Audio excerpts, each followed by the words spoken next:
498, 499, 500.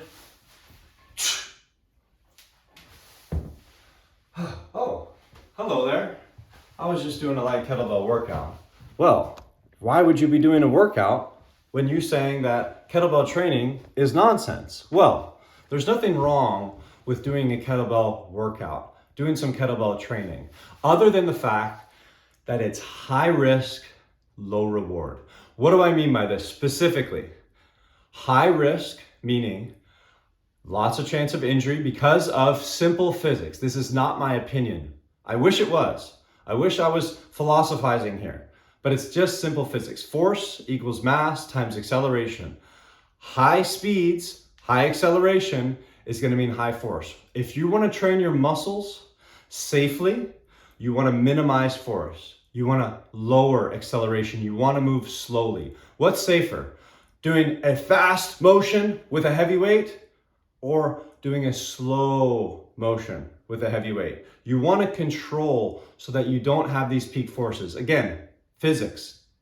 Take that up with Newton and the laws of physics. It's not my opinion. It's just simple facts. If I want to target muscles for building muscular strength, for building muscular hypertrophy, building size, I want to do that as safely and as effectively as I can. That's my goal. If your goal is to move a kettlebell for 500 times or to move move a barbell, all right, or move a certain amount of weight, you're talking about a sport. We're talking about two different things. One side is a strength sport that you can build strength in. Look, I've trained people on how to do kettlebell swings, kettlebell cleans, kettlebell snatches. Not only do I know how to do them, I've trained people on how to do them.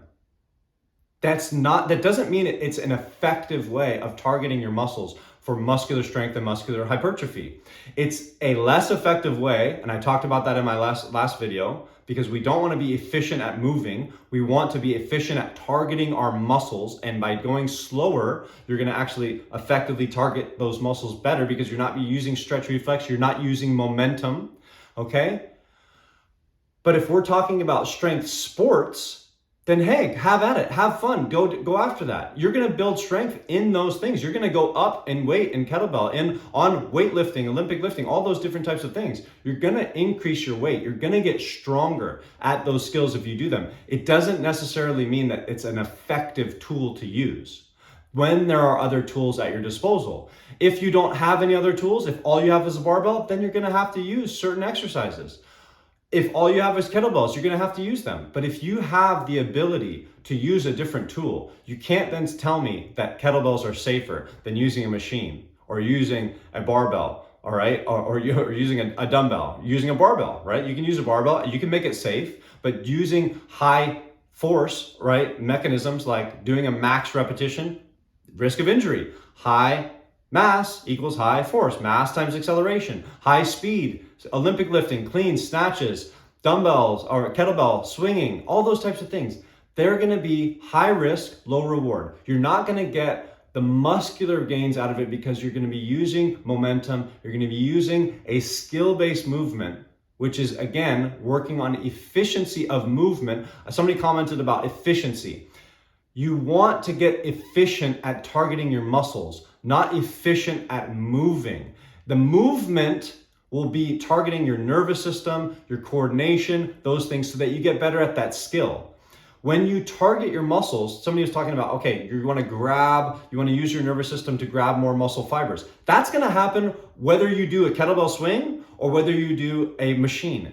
As long as you challenge your muscle. It's called the principle of overload. You've got to challenge the muscle. And then when you train, your nervous system says, grab these muscles because we have this threat on our body. We need to move. And then if you recover, you will get stronger. Your nervous system will get more hyper-focused on grabbing more because we have that threat on our body. The same thing will happen with kettlebells.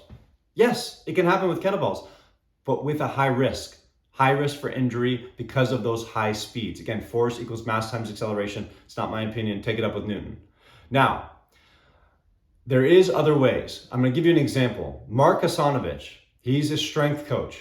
He worked with the Tampa Bay Buccaneers when they won the Super Bowl, and he did no Olympic lifting. He did all slow exercises, slow training. And that team was one of the most explosive, one of the most explosive defensive teams that has ever been seen. Wait, you have to train explosively. You have to do these Olympic weightlifting if you want to. Whoa.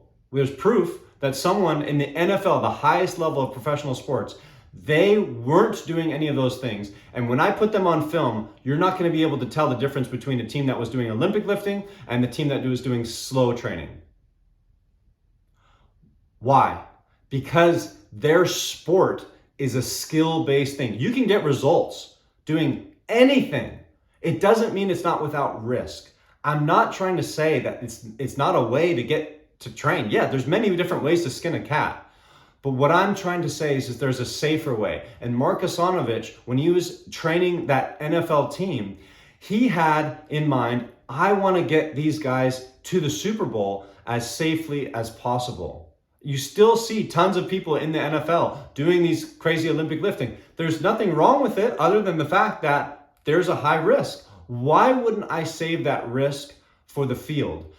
If your sport is kettlebell swinging, or if your sport is Olympic lifting, that's your field. That's your time and you're going to have to practice that skill. That's not what we're talking about. Again, what I'm talking about is just building for strength in general. And even when it comes to a professional sport like football, the general strength that you want to gain from being in the weight room of building your muscle can be done safely with slow repetitions.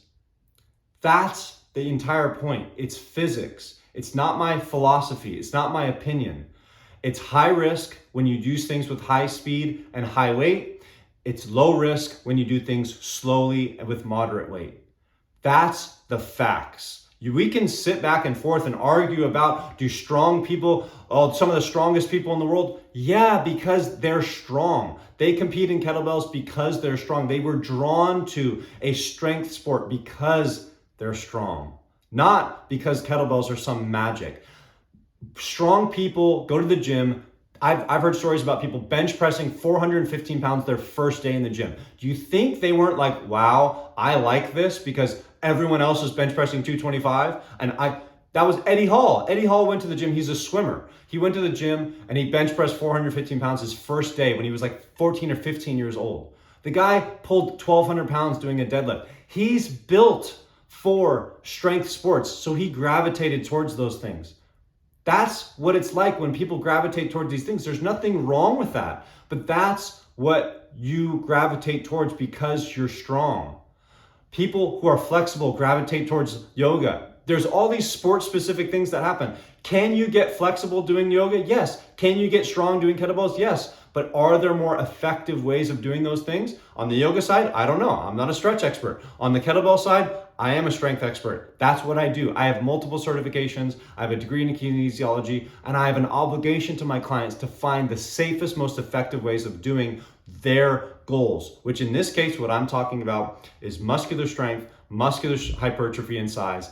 And that can be done safely by keeping peak forces down. If you want to do kettlebells, by all means, have at it. But just know that you're doing something that has high risk, low reward for the goal of building muscular strength and muscular hypertrophy. If you want to build strength in that specific movement, you're going to have to do that movement. But there is a safer way to build muscular strength and muscular hypertrophy. That's what the point of that video was. That's what the point of this video is. There's nothing wrong with kettlebells except for the fact that it's high risk. And if you want to train your body with low risk, I recommend finding people like Mark Asanovich, people like Jay Vincent, people like Drew Bate, people like Doug McGuff, because they're going to teach you a way to get the same result with less risk. I've done all the kettlebell training. 10 years ago, I would have said to you, kettlebells are the only way, barbells are the only way, because I was 100% following Pavel Tsatsouline. Then I trained tons of clients, made very little headway because I was teaching them skills. They were increasing strength, but very little. They were increasing strength, but very little because I was spending most of my time practicing the skill with them versus getting to the business. The business end is building muscle, building muscular strength. That translates into any activity, because you're targeting those muscles. There's a safer way of doing that. If you don't know that safer way, Doug McGuff, Drew Bay, Jay Vincent. Check out lectures from Mark Asanovich. Mark Asanovich, an NFL strength coach, done at the highest level, won a Super Bowl with training slowly. Doesn't mean that the other methods don't work, but they come at high risk. Minimize risk, and you'll find your way into the same way that I did, because there's physics right there for you. You open up a physics book. It's one of the first things I learned back in middle school. Force equals mass times acceleration. I'd have to be an idiot not to look at that and take that in consideration when I'm designing a training program. That's my obligation. If you have different goals, by all means, knock yourself out. But my goals are to do things safely and effectively, and that's why I choose the style and the way that I train, because it's safe and effective. That's it for today. Next time, we'll see you then.